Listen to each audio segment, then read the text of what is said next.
గాజువాకలోని LV నగర్లో ఉన్న కీర్తి enclave 1 apartment. అక్కడ ఉన్న వాళ్ళందరికీ చింతాడు రవీంద్ర అంటే ఒక మంచి అభిప్రాయం ఉంది. రవీంద్ర వయసు కూడా 30 సంవత్సరాలు. సొంత ఊరు వచ్చి విజయనగరం జిల్లాలోని రాజం. చదువుకున్నాడు, కష్టపడ్డాడు, ఇండియన్ నేవీలో అద్భుతమైన జాబ్ కూడా సంపాదించాడు. విశాఖపట్నంలోని ఐఎన్ఎస్ డేగాలో ఎయిర్ క్రాఫ్ట్ టెక్నీషియన్గా పనిచేస్తున్నాడు. సమాజంలో మంచి గౌరవం ఉద్యోగం, పైగా పెళ్ళైంది, భార్య ప్రెగ్నెంట్, ఇంకొన్ని రోజుల్లో ఒక బిడ్డకి తండ్రి కూడా కాబోతున్నాడు. చూడ్డానికి ఇదొక పర్ఫెక్ట్ లైఫ్, ఒక సగటు మనిషి కోరుకునే అద్భుతమైన జీవితం కూడా. కానీ మనుషులు బయటికి కనిపించేంత స్వచ్ఛంగా కూడా ఉండరు.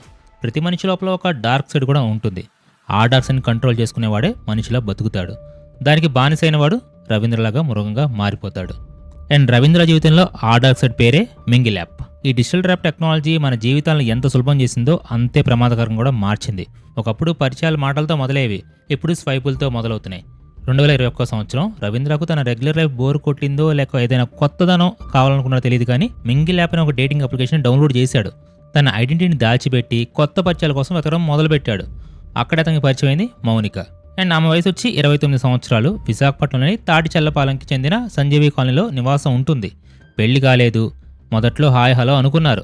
ఆ తర్వాత చాటింగ్ మొదలైంది. ఫోన్ నెంబర్లు మార్చుకున్నారు. గంటల తరబడి మాట్లాడుకోవడం, బయట కలవడం అన్నీ జరిగిపోయాయి.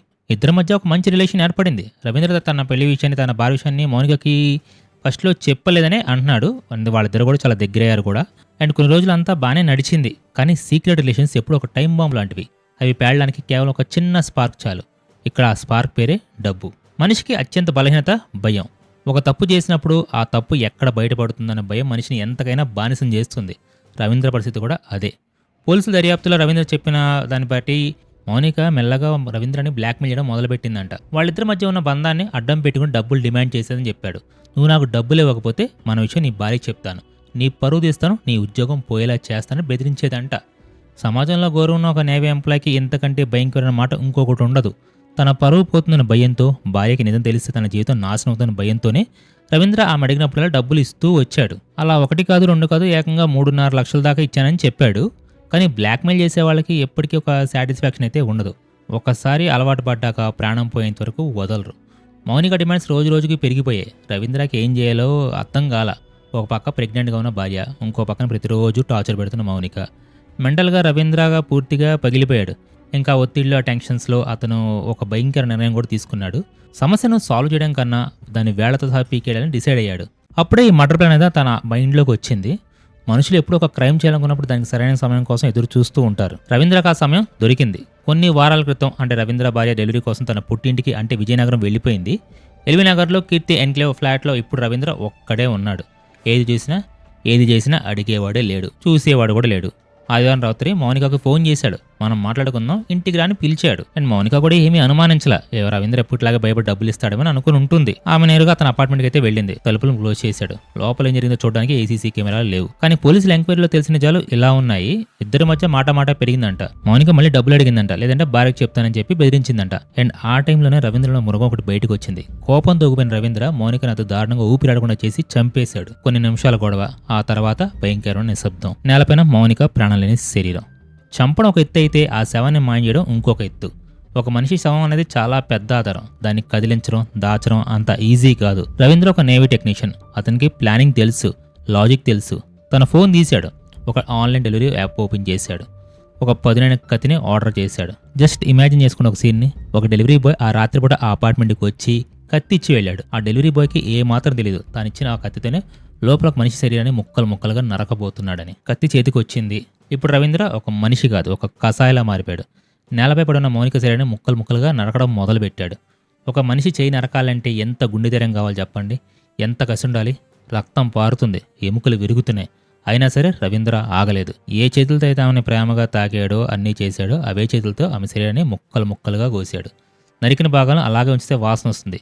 అందుకే ఒక పెద్ద ట్రాలీ బ్యాగ్ తీసుకున్నాడు. కొన్ని శరీరాలను ప్లాస్టిక్ కవర్లు చుట్టి ఆ బ్యాగ్లో కుక్కాడు. మిగతా భాగాలను తీసుకెళ్లి తన ఇంట్లో ఉన్న రిఫ్రిజిరేటర్లో డీప్ ఫ్రిడ్జ్లో పెట్టేశాడు. మేబీ ఢిల్లీ శ్రద్ధా కపూర్ కేసులో ఆఫ్తాబ్ అమీన్ పూనావాలా సరిగ్గా ఇదే పని చేశాడు. బహుశా రవీంద్ర ఆ కేసు గురించి చదివి ఉండొచ్చు. అదేవిధంగా శవాన్ని మాయం చేయొచ్చు అనుకుని ఉంటాడు. కానీ ఒక మనిషిని చంపిన తర్వాత వచ్చే గిల్ట్, ఆ భయం ఎవరిని ప్రశాంతంగా నిద్రపోనివ్వదు. తన ఇంట్లోనే తన ఫ్రిడ్జ్లో ఒక శవం ముక్కలో ఉంటే ఆ ఇంట్లో ఒక మనిషి ఒక్క క్షణం కూడా ఉండలేడు. అండ్ అంతేకాదు తలభాగాన్ని ఫ్రిడ్జ్లో పెట్టడానికి అతనికి ధైర్యం చాలేదేమో, లేదా ఎవరైనా చూస్తే గుర్తుపడతారని భయపడ్డాడు తెలియదు. కానీ ఆ తల భాగాన్ని ఇంకో కొన్ని భాగాలు తీసుకెళ్లి సింహాచలం ప్రాంతానికి వెళ్ళాడు. అక్కడ ఒక నిర్మానుష్యమైన ప్రదేశంలో వాటిని తగలబెట్టేసినట్లు పోలీసులకైతే చెప్పాడు, విచారణలో అయితే చెప్పాడు. సోమవారం ఉదయం అయ్యేసరికి రవీంద్రకి అర్థమైపోయింది ఈ శవాన్ని పూర్తిగా మాయడం తన వల్ల కాదని. ఎన్ని రోజులు ఆ ఫ్రిడ్జ్లో దాచగలడు? ఎప్పటికప్పుడు వాసన వస్తుంది. అపార్ట్మెంట్ వాళ్ళకి డౌట్ వస్తుంది. తన భార్య తిరిగి వస్తే ఆమెకు తెలిసిపోతుంది, దొరికిపోవడం గ్యారంటీ. ఆ మెంటల్ ప్రెషర్ తట్టుకోలేపాడు. ఒక రకంగా ఆ శవం ముక్కలు అతనితో మాట్లాడుతున్నట్టు అనిపించి ఉండొచ్చు. దయ్యాలంటే బయట ఎక్కడూ తిరిగేవి కాదు, మనం చేసే తప్పులే మనల్ని దయ్యాల్లా వెంటాడుతూ ఉంటాయి. కొన్ని కథనాల ప్రకారం అతని ఫ్రెండ్కి అయితే ఫోన్ చేశాడంట. మేబీ వాళ్ళ ప్రెషర్తోనే అతను పోలీసుల దగ్గరికి వెళ్ళి లొంగిపోయాలని చెప్తున్నారు. సో అతను నేరుగా గాజువాక పోలీస్ స్టేషన్కి వెళ్ళాడు. సీఏ పాదసారి ముందు లొంగిపోయాడు. నేను చంపేశాను, నా ఇంట్లో ఫ్రిడ్జ్లో బాడీ ముక్కలున్నాయని చెప్పాడు. పోలీసులు వెంటనే రవీంద్రని తీసుకుని కీర్తి ఎన్క్లేవ్లోనే అతను ఫ్లాట్కి అయితే వెళ్లారు. ఇల్లు తెరిచి చూడగానే అంత నిశ్శబ్దం. కానీ ఫ్రిడ్జ్ తెరిచి చూడగానే ఆ దృశ్యం చూసిన పోలీసులకి ఒక్కసారిగా మైండ్ బ్లాక్ అయింది. ప్లాస్టిక్ కవర్లో చుట్టబడిన శరీర భాగాలు, డీప్ ఫ్రిడ్జ్లో రక్తం మరకలు. అప్పటికప్పుడు క్లూస్ టీం రంగంలో దిగింది. సాక్ష్యాలను అయితే సేకరించడం మొదలు కూడా పెట్టింది. చుట్టుపక్కల ఉన్న సీసీ కెమెరాలు చెక్ చేయడం కూడా స్టార్ట్ చేశారు. ఆ ట్రాలీ బ్యాగ్ని ఫ్రిడ్జ్లో ఉన్న కవర్ని స్వాధీనం అయితే చేసుకున్నారు. కానీ అందులో అయితే తల భాగం లేదు. తల ఏమైందని పోలీసులు అడిగితే సింహాచలం దగ్గర తగలబెట్టేశారని చెప్పాడు. సో పోలీసులు కూడా ఆ ప్రాంతానికి వెళ్లి ఆధారాల కోసం ఎతకడం అయితే మొదలు పెట్టారు. సో ప్రెసిడెంట్ అయితే ఇప్పుడు రవీంద్ర అయితే జైల్లో ఉన్నాడు. తను చేసిన తప్పుకు చట్టం శిక్ష వేస్తుంది. కానీ ఇక్కడ మనం ఆలోచించాల్సిన విషయం చాలా ఉన్నాయి. ఈ ఒక్క ఘటన వల్ల ఎన్ని జీవితాలు నాశనమయ్యాయి? మౌనిక 29 ఏళ్ల వయసు. ఆమె జీవితం ఇలా ఫ్రిడ్జ్లో ముక్కలుగా ముగుస్తుందని ఆమె కళ్ళలో కూడా ఊహించి ఉండదు. ఆమె బ్లాక్మెయిల్ చేసి ఉండొచ్చు, డబ్బులు అడిగి ఉండొచ్చు. దానికి చట్టపరంగా శిక్షలు ఉన్నాయి. కానీ ఒక మనిషిని నరికి చంపి ముక్కలుగా చేసే హక్కు ఎవ్వరికీ లేదు. ఆమె కుటుంబ సభ్యుల పరిస్థితి ఏంటి? తమ కూతురు కడసారి చూసుకుందామంటే కనీసం తల కూడా దొరకని దారుణమైన పరిస్థితి. ఇక రవీంద్ర భార్య, ఆమె విజయనగరంలో తన కడుపులో ఉన్న బిడ్డకు మంచి భవిష్యత్తు ఇవ్వాలని కంటున్న కళ్ళు ఏమైపోయాయి? తన భర్త ఒక సైకో కిల్లర్ అని తెలిసిన క్షణంలో ఆమె గుండె ఎంత ముక్కలై ఉంటుంది. రేపు పుట్టబోయే బిడ్డకు ఈ సమాజం ఏమని సమాధానం చెప్తుంది? నీ తండ్రి ఒక కసాయి అని వెలితి చూపించదా? ఒక ఆవేశం, ఒక్క తప్పు ఎన్నో తరాలను నాశనం చేస్తుంది. ఇక ఫైనల్ గా మింగిల్ యాప్ లాంటి డేటింగ్ అప్లికేషన్స్. ఈ రోజుల్లో యూత్ చాలా ఈజీగా ఇలాంటి యాప్స్లోకి వెళ్ళిపోతున్నారు. అవతల వ్యక్తి ప్రొఫైల్ ఫోటో చూసి వాళ్ళ స్టేటస్ చూసి గుడ్డిగా నమ్మేస్తున్నారు. కానీ ఆ స్క్రీన్ వెనుక ఉన్నది ఒక మనిషి లేక ఒక మృగం అనేది ఎవ్వరికీ తెలియదు. ప్రైవసీ పేరుతో మనం ఎంత సీక్రెట్గా బతుకుతున్నామో ఆ సీక్రెట్స్ మన ప్రాణాలకి ముప్పుగా మారుతున్నాయి కూడా. మౌనిక మరణం కేవలం ఒక క్రైమ్ స్టోరీ అయితే కాదు, ఇదొక హెచ్చరిక లాంటిది. అత్యాసకపోతే ప్రాణాలు పోతాయనడానికి మౌనిక ఒక ఉదాహరణ. తప్పు కప్పిపుచ్చుకోవడానికి ఇంకో తప్పు చేస్తే జీవితం ఎలా నాశనం అవుతుందో చెప్పడానికి రవీంద్ర కూడా ఒక ఉదాహరణ. మనకు తెలిసిన వాళ్లే, మన పక్కనుండే వాళ్లే ఏ క్షణంలో ఎలాంటి మృగాలుగా మారుతారో ఎవ్వరికీ తెలియదు. అపార్ట్మెంట్ కల్చర్లో పక్కింట్లో ఏం జరుగుతుందో తెలియని బిజీగా బతుకుతున్నాం మనం. ఒక మనిషిని కోసి ఫ్రిడ్జ్లో పెట్టిన ఒక పక్క ఫ్లాట్కి వాళ్ళకి తెలియని సమాజంలో మనం ఉన్నాం. సో రవీంద్రకి అయితే ఖచ్చితంగా శిక్ష పడుతుంది. DNA టెస్ట్లు అయితే జరుగుతున్నాయి. CCTV ఫుటేజ్ ఆధారాలుగా మారుతాయి. ఆన్లైన్లో కత్తి ఆర్డర్ చేసిన హిస్టరీ కోర్టులో సాక్ష్యంగా నిలబడుతుంది. ఇవన్నీ ఫ్యాక్ట్స్. కానీ ఆ రాత్రి ఆ అపార్ట్మెంట్లో కత్తితో తన ప్రియులను నరుకుతున్నప్పుడు రవీంద్ర మెదడులో ఏ ఆలోచనలు నడిచాయి?